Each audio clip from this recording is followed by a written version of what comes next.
para tulungan kami, to give us guidance, to give us strength, to give us wisdom to prosecute. Naku, wala hong mangyayaring prosecute.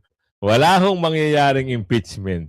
Dahil mamaya malalaman nyo na, May 18, 2026, ito yung tagpo na madaming nangarap ma-impeach si BP Sara, pero ang kalalabasan at kahantungan ay basura na naman. Mababasura na mababasura. Bibigyan ko sa iyo ng ground para meron kasi mga pag-aaral pa dyan kung bakit hindi ma-impeach si BP Sara dyan sa Senado. Sabi nga di ba ni Senador Alan Peter Cayetano, titimbangin nila yan. Ano ba ang nakikita nila kung bakit gusto nila impeach si BP Sara? At hindi lang ito kakarampot. Maraming congressman ang gusto. Ano kinalalabasan ito? Pamumulitika. Pamumulitika ang nakikita dito. Kung hindi ito pamumulitika, di sana hindi ito nagtulong-tulong para pumirma doon sa impeachment. Sila na yung nag-complain, pansinin nyo.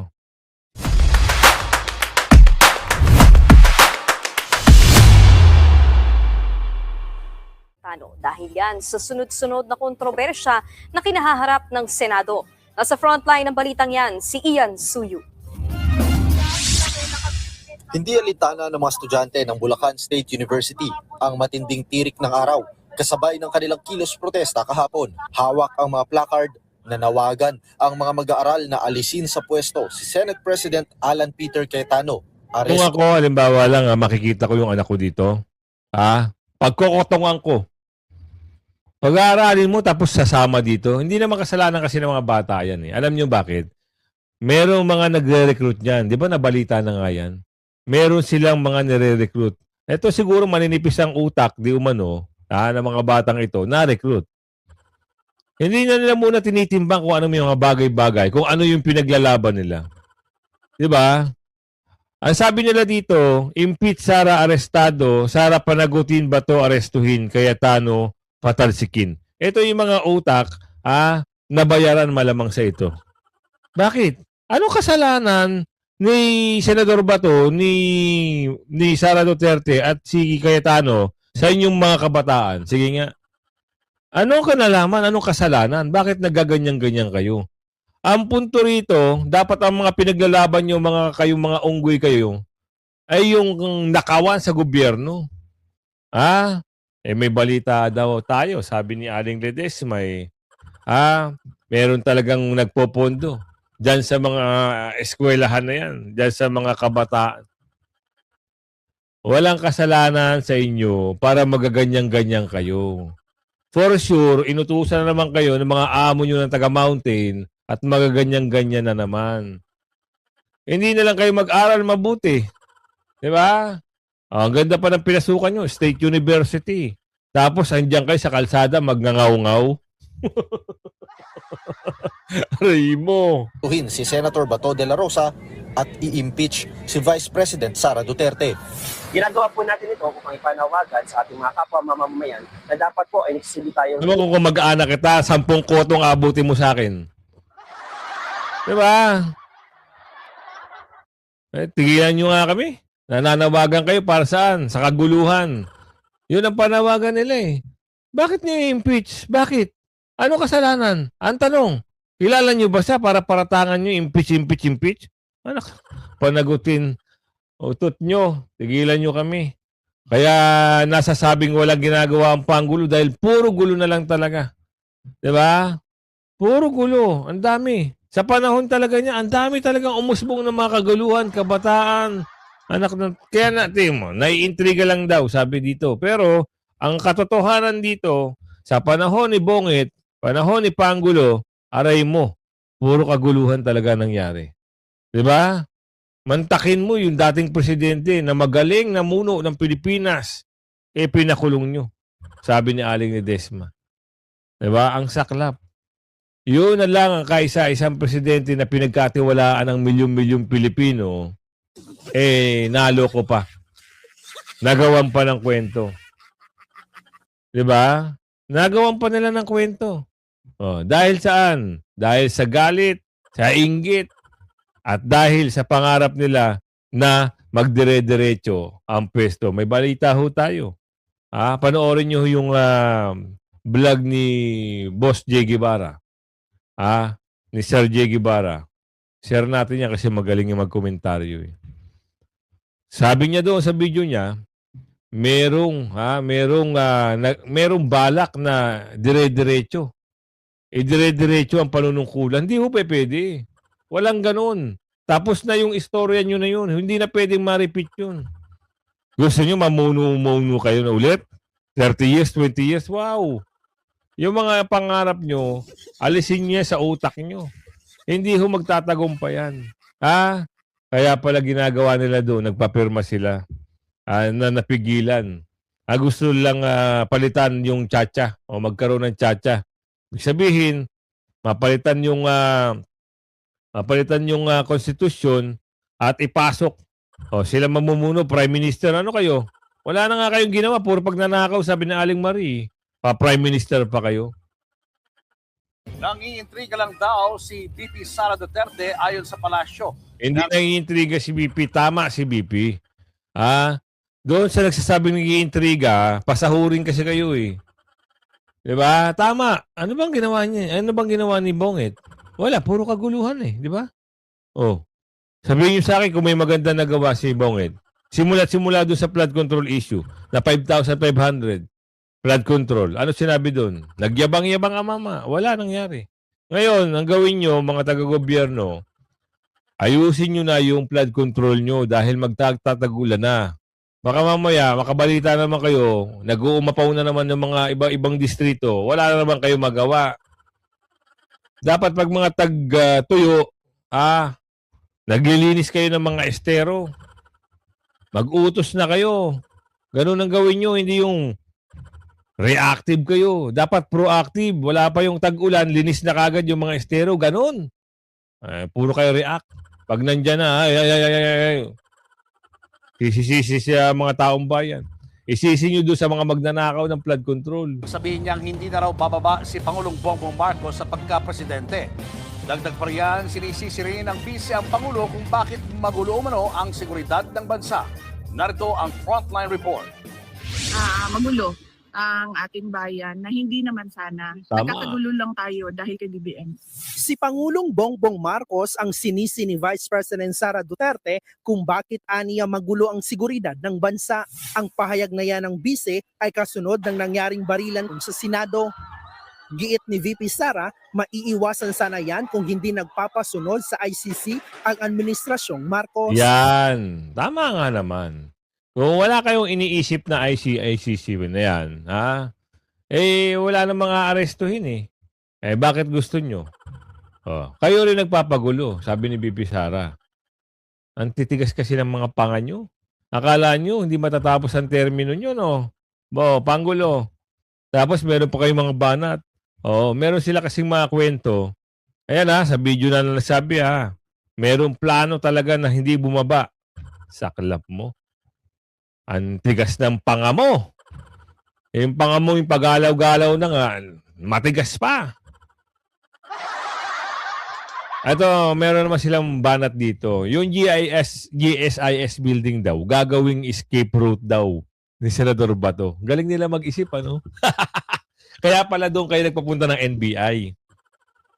Kita nyo? Magawa na naman sila ng napakagandang kwento, script, istoryahe, para sabihin, ilatag sa taong bayan na itong GSIS ay gagawing escape route. Mga unggoy.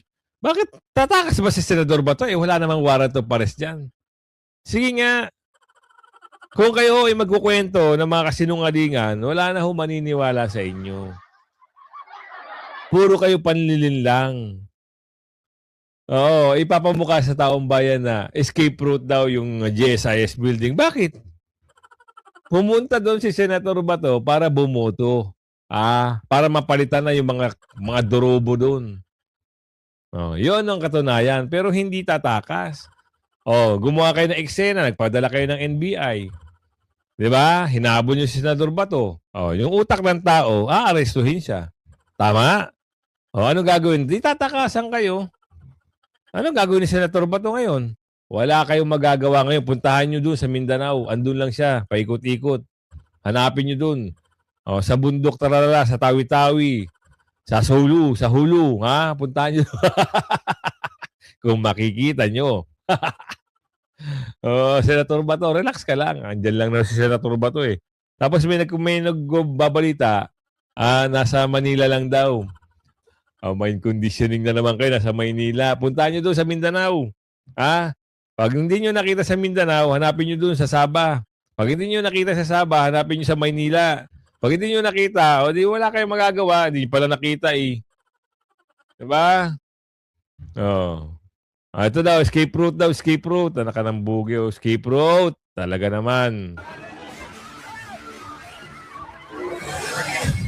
Backdoor pala. Tinangka umanong gawing escape route ang GSIS building para kay Senator Bato de la Ito Rosa. yung magano sila, no? Exage. Ulitin natin yung ano. Tinangka umano, backdoor pala. Kita niyo, para may patumbok na, no? Boss. Nakakatawa kayo. Ayon sa informant ng Billionaire News Channel, nagka-rehearsal pa di umano para sa kanyang pagtakas. Narito. Kwento nyo sa pagong. Tigil-tigilan nyo kami. Ang dami nyo mga paeklat. Para lang makakuha ng mga simpatya. Hey! Huwag na. Ito yung mga nag-iiyakan. Pasok natin itong Nakakatawa sila magbalita. Masyado silang, parang tumbok na tumbok eh. No? Escape route pala. Talaga naman. Paano magkaka-escape route? Wala nga kaso. Wala nga warrant of arrest. Wala nga silang maipakita. Mismong DILG secretary na rin nagsalita. Walang warrant of arrest. Kung may warrant of arrest, di pakita niya sa akin para ma-aresto. Wala. Tapos nadarawahan nyo, escape route pala. Kukuha na naman kayo ng mga, panatiko yung mga naniniwala na, ay, si Bato tatakas. Walang tatakas. Tinaguan lang kayo. Ito naman, yung mga gusto ma-impeach si BP Sara. Ano ba ito? Ano bang drama na naman ng mga ito? Ano yung mga drama nyo? Bakit ang gugulo nyo na naman sa EDSA? Ito na mga nag-iiyak at nanggugulo na naman sila sa EDSA. Ito sila, Isang araw bago ang inaasahang pag-convene ng Senado bilang impeachment court, nagmisa at nagrally ang ilang grupo na nananawagin ituloy na ang impeachment trial ni Vice President Sara Duterte. At kabilang po sa mga dumalo, ang mga kongresistang miyembro ng prosecution panel. Ayan, yan yung mga miyembro ng prosecution panel, sabi nila. Yan yung mga mukha ng mga taong hindi pagkakatiwalaan. Gusto niyo makita yung pagmumukha nila? Ito yung mga nababalita na sabi ng mga 18 Marines, merong mga, ano kayo mayroong mga. Tuloy! Nakatutok si Jonathan Andal. Isang araw bagong inaasahang pag-convene ng Senado bilang impeachment court, sama-samang dumalo sa misa sa EDSA Shrine. Kaya may mga pagmumukha nila, Yan yung mga tao na yan. Yan yung mahilig bumana TVP Sara. Nagmisa pa kayo? Nagmisa pa siya. Nakuha niyo pang magmisa, Talaga naman. Ito na, Tandaan yung mga pagmumukha na yan. Sa 2028, wag nyo nang paabantihin yan. Lalong-lalo na, ito yung katabi, si Saba Queen. Tsaka itong taga Maynila na to. Taga Maynila, hindi ba kayo nagsasawa dito? Wala namang ginawa to, puro bangketa. Barangay Hall. Sinubos lang ang pera nyo. Taga Maynila. Ngayon, tinibag. Tahimik no? Nung si Yorme bumanat sa kanya, tahimik. Pasalamat ka, naku ka, pasalamat ka. May backup ka kasi dyan sa panggulo mo, saka dyan kay Balulong Biruin mo, mantakin mo, magpapagawa ka ng barangay hall, ilalagay mo sa sidewalk. Hindi ho, 100,000 ang usapin na pinondo dun, Million ho ang pinondo dun. Sarap ng bulsa, no? Paldo. Ng ilang kongresistang miyembro ng prosecution panel. Okay, yung mga pagmumuka, Uy! Galingan nyo ng gusto. Sobrang galingan nyo. Yan lang pala yung pinagmamalaki nyo na, nag-EDSA sign pa kayo. Kakarampot lang pala kayo. Representatives Leila De Lima, Joel Chua at Lawrence Defensor. Humingi po kami ng pagbabasbas. Ay, nako. Saan kayo humingi? Sa Padre Damaso. Ay, nako po. Basbasan nyo daw, Damaso. Para maliwanagan sila. Anong basbas hiningi mo? Si ate, basbas? Hindi naniniwala si ate. Para tulungan kami, to give us guidance, to give us strength, to give us wisdom to prosecute. Naku, wala hong mangyayaring prosecute. Wala hong mangyayaring impeachment. Dahil mamaya malalaman nyo na. May 18, 2026. Ito yung tagpo na madaming nangarap ma-impeach si BP Sara, pero ang kalalabasan at kahantungan ay basura na naman. Mababasura ng mababasura. Bibigyan ko sa iyo ng ground para meron kasi mga pag-aaral pa dyan kung bakit hindi ma-impeach si BP Sara dyan sa Senado. Sabi nga di ba ni Senador Alan Peter Cayetano, titimbangin nila yan. Ano ba ang nakikita nila kung bakit gusto nila impeach si BP Sara? At hindi lang ito kakarampot. Maraming congressman ang gusto. Ano kinalalabasan ito? Pamumulitika. Pamumulitika ang nakikita dito. Kung hindi ito pamumulitika, di sana hindi ito nagtulong-tulong para pumirma doon sa impeachment. Sila na yung nag-complain, pansinin nyo.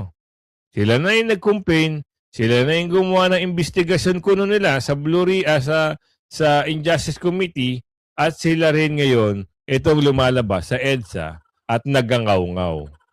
Alam na. The respondent and to seek for her conviction para managot. Walang mananagot. Iiyak at iiyak kayo. Magdadrama na naman kayo mamaya. Pag nalaman nyo na, ay, bakit hindi na panagot si BP Sara? Yari kami nito. Yun ang mangyayari. Asahan nyo na yan. Ganyan ang mangyayari sa inyo sa 2028. Ito pa. Ito pa yung isang pangit, no? Ito kilala niyo ba to? Anong pangalan na to? Maraming pangalan to ano naman drama mo?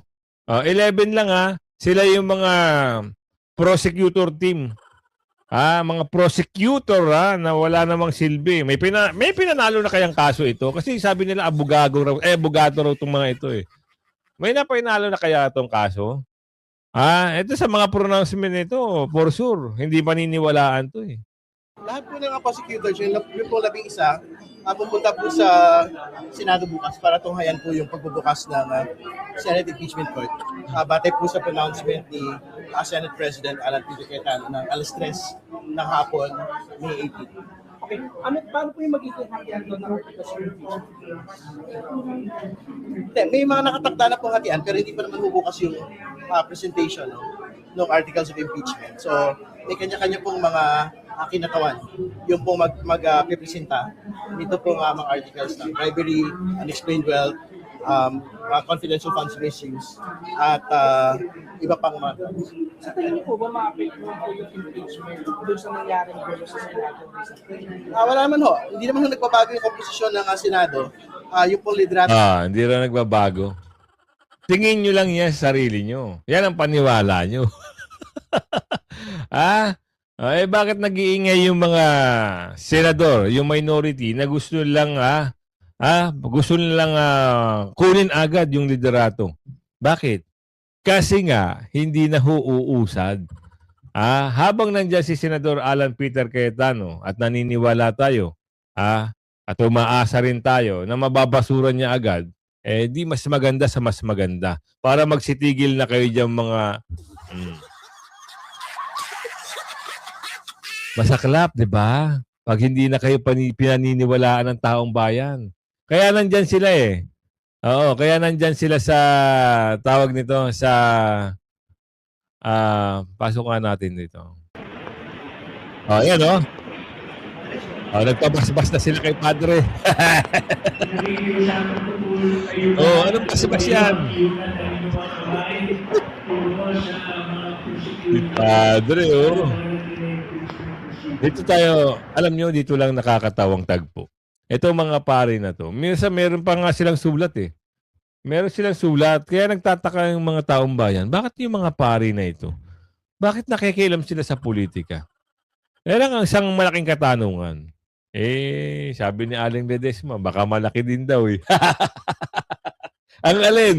Naku, yan ang kailangan malaman natin. Baka punong-puno rin, ano? Andyan sila, nagpapabas-bas. Ano kaya sinasabi ni Father dyan? Aming Panginoon Diyos, binibigyan mo po kami ngayon ng pagkakataon na ilabas ang katotohanan. Kita mo, katotohanan daw. Ilabas yung katotohanan. Hindi yung magdadrama-drama kayo dyan. Si Padre talaga. Ewan ko sa'yo. Ang tibay ng mga kalooban nyo. Kaya minsan, ito hindi siya pag-ano. Minsan talagang, hindi na ho talaga ako simula-simula. Hindi na ako nagganon sa mga ganyan. Mas gusto ko pumunta sa mga religious group kaysa pumunta ka dyan. Kaya nga minsan, sabi na totoo pala talaga. Nako, alin yung Kuya Goods, bahala na ko yung maghimay-himay kung ano yung totoo sa totoo. Kasi, mapapagtanto nyo talaga eh. Diba? Bakit tahimik daw si sabi ni Aling Ledesma. Nga pala, pag-usapan natin kung sino yung senador na mukhang may mga senador atang babaligtad na. Yung kakampi nila Soto, nila Lacson, meron daw hong 2 o 3 na lilipat na ho. Exciting. Darating na tayo sa exciting part. Meron na atang lilipat. Sino-sino kaya itong lilipat na? Yan ang ating aabangan. Kasi sabi ni Boss J. Guevara, pasok nga natin yung kay Boss J. Guevara, na yung kanyang vlog. Talagang magugulat ka, parang talaga ba meron nang lilipat? Senador babaligtad, sino ito? Pasok natin ito. Wait lang sir. Ipasok lang natin ha. Gusto ko ring mapakita sa inyo kung sino ba ang mga senador na babaligtad. May mababanggit kaya siya dito? Alam nyo ba na may senador 2, 3 or 1 na babaliktad dahil para hindi siya pag-initan or hindi idikdik. Ito na yung kahapon na may babaligtad nga na senador. At meron din vlog ito na senador na sa kabilang grupo na lilipat na ho ng majority, which is kila Senator Alan Peter Cayetano. Or hindi ituloy yung mga kaso laban sa kanya. At may senador na naguhudas. May senador na pinapakalat sa lahat na siya yung news again. Eto, mga alam mo yun? Siya yung parang may 45. Natayak. Basta, tsaka ko ikukwento sa inyo yan. Pero eto, itong senador at itong mga senador na to, mukhang babaliktad, kakampi sa administrasyon para hindi sila pag-initan sa mga kaso na kakaharapin nila. Ayun yung masaklap dyan, no? Hindi ko lang din masyadong maipaliwanag or hindi ko lang mapagtanto sa isip ko na kung si Pangulong Duterte na napakatanda na, nagsakripisyo siya. Kung si Pastor Apollo Kibuloy, nagsakripisyo din sa edad nilang mga ganyan. Si Pangulong Duterte, si Pastor ay nagsakripisyo sa likod ng kanilang mga edad na yan. Bakit kaya itong mga to ayaw magsakripisyo, no? Ayaw nilang lumaban. Ayaw nilang lumaban na, alam mo yan, yung pakita nila na, puta na, hindi nyo kami kaya. Hindi nyo kami kayang takot-takutin sa mga kasong ibinibintang or gawa-gawa nyo laban sa amin. Ewan ko ba, hanggang ngayon mga banateros nung nalaman ko to, hindi talaga ako, alam mo yan, hindi nakakatuwa Kasi kung tayo nga, kung kami ng mga vlogger, na halos wala namang kaming napapalanga dito. Sa akin tol, isa ako sa Banateros Vloggers tol Oo nga, isa sa mga Banateros, vloggers. Kasi di ba Banateros Brothers, kami yon. Sila Banateros Vloggers. Yan, ayun, alam nyo na kasi fake news daw ako May nag-comment kasi sa video natin tol, fake news daw ako. AI lang yung kasama mo, hindi yan si Jay Guevara, sabi nga nun. O yan kitang-kita nyo yun Yan ang Banateros, walang inuurungan. Pag tama palakpakan, pag mali ay babanatan. Yan ang Banateros, boses ng ordinaryo Pilipino. Banateros ay walang makakaawan, walang inuurungan. Banateros